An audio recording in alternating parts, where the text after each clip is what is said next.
Bismillahirrahmanirrahim. Assalamualaikum warahmatullahi wabarakatuh. Alhamdulillahirrahmanirrahim. Assalamualaikum warahmatullahi wabarakatuh. Rasulullah. Allahumma sholli ala sayyidina Muhammad wa ala sayyidina Muhammad. Anak-anakku kelas 7K yang pertama sayangi dan Pak Tama banggakan, ketemu lagi dengan Bapak Tama. Pak Tama akan membahas mengenai bentuk aljabar. Kemarin yang belum mendownload ataupun mengambil bahan ajar di e-learning mengenai bentuk aljabar, silahkan ambil terlebih dahulu. Setelah ini akan Pak Tama jelaskan mengenai bentuk aljabar. Apakah yang dimaksud dengan aljabar? Yuk kita pelajari satu per satu. Bentuk aljabar bagian nanti akan beberapa subbab yang akan kita pelajari, yaitu mengenal bentuk aljabar, operasi bentuk aljabar, pemfaktoran, dan juga bagaimana cara penyelesaian bentuk aljabar. Pak, aljabar itu apa sih?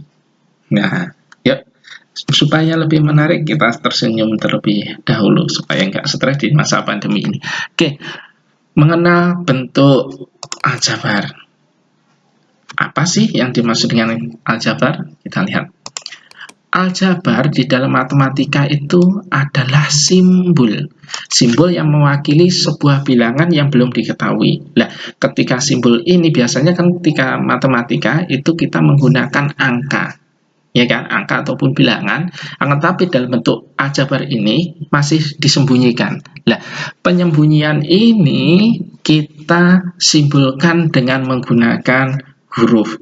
Boleh dari A sampai Z. Memang kebiasaannya di dalam aljabar itu nanti lebih sering menggunakan huruf X ataupun Y. Akan tetapi sebenarnya kalian boleh menyimpulkan sebuah bilangan yang nilainya disembunyikan tersebut dengan menggunakan huruf A sampai Z. Boleh. Perhatikan contoh dari bentuk aljabar 5X. Pak, X-nya berapa? Nah, kita sembunyikan. Nah, di dalam 5X operasinya yaitu operasi hitungnya 5X di dalam matematika operasi hitungnya adalah kali.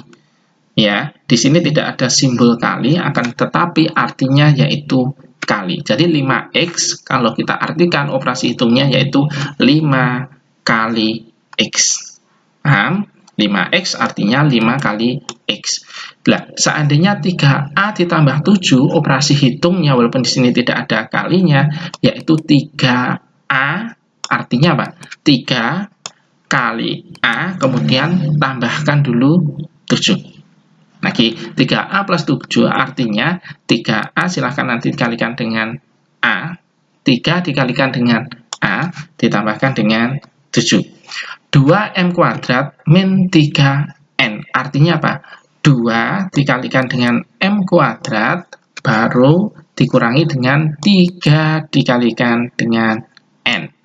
Ya, jadi sebenarnya XAMN ini adalah sebuah bilangan, tapi nilainya masih disembunyikan dengan sebuah simbol.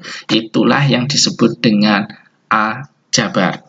Nilai yang masih disembunyikan dengan menggunakan simbol mulai dari A sampai dengan Z, itulah yang disebut dengan aljabar. Oke, unsur-unsur atau bagian-bagian aljabar ketika kita tubuh manusia punya bagian-bagian ataupun ya bagian-bagian, misalkan yang ini namanya kepala, telinga, mata, dan sebagainya. Akan tetapi di dalam aljabar tidak sebanyak di dalam tubuh kita. Cuma ada 3 sebenarnya, 1 variabel atau peubahnya tadi, atau simbolnya tadi, itu disebut dengan variabel, ya, mulai dari A sampai Z. Yang kedua ada yang namanya koefisien, dan yang ketiga ada namanya konstanta. Apa yang disebut dengan variabel?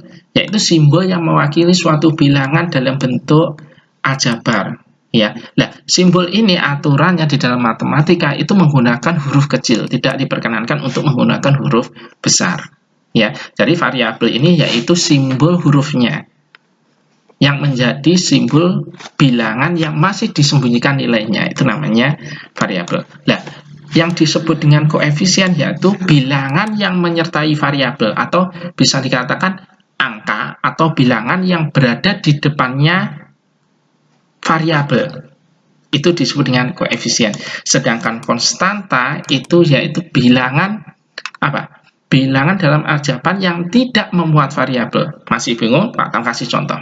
Misalkan ada bentuk aljabar seperti ini. 2x ditambah 2x ditambah 5z ditambah 6. Mana yang disebut dengan variabel, mana yang disebut dengan koefisien, mana yang disebut dengan konstanta. Kita lihat. Variabelnya yaitu x dan z. Karena x adalah z adalah simbol. Simbol inilah yang disebut dengan variabel. Ya. Nah, sedangkan koefisien adalah angka atau bilangan yang menyertai variabel. Kita misalkan 2x variabelnya yaitu x. Koefisiennya 2. Jadi 2 adalah koefisien dari x. Lanjut, misalkan 5z plus 5z. Variabelnya yaitu z, koefisien dari variabel z yaitu 5. 5z, pertama ulangi lagi, 5z, koefisiennya z, 5z, variabelnya z, koefisiennya 5. Ulangi lagi, misalkan 2x, variabelnya x, koefisiennya 2. 5z, variabelnya y, koefisiennya 5. Bisa dikatakan 2 koefisien dari x, sedangkan 5 koefisien dari y. Cukup jelas kan? Loh, Pak, ini ada lagi bilangan, tapi tidak disertai oleh variabel. Ini disebut dengan konstanta. Karena nilainya tetap nanti. Dia tidak akan berubah. Konstan. Bisa dikatakan dalam bahasa Indonesia konstan itu artinya tetap. Di dalam matematika disebut dengan konstanta karena apa? Nilainya nanti tetap. Ya, seandainya 6 ya dia tetap 6. Seandainya nanti 7 dia tetap menjadi 7. Ya, cukup jelas. Oke, selanjutnya mengenai suku. Suku. Ada suku Jawa, ada suku Betawi. Bukan, di dalam matematika ini suku yaitu bagian dari bentuk aljabar berupa variabel beserta koefisiennya. Jadi pasangan antara variabel dan koefisien ataupun konstanta itu disebut dengan suku dan biasanya dipisahkan dengan jumlah ataupun selisih. Selisih itu pengurangan. Jadi suku itu penghitungannya apabila terpisah oleh jumlah tambah ataupun selisih atau pengurangan. Misalkan seperti ini. 2x plus 5z plus 6. Dia terdiri dari berapa suku? Ini terdiri dari berapa suku? 2, 1, kurang tepat. Yang paling tepat yaitu 3. Jadi bentuk aljabar dari 2x plus 5z plus 6 ini terdiri dari 3 suku. Terdiri dari 3 suku. Sukunya apa saja? 2x suku 1, 5z suku 2, dan 6 suku yang ketiga.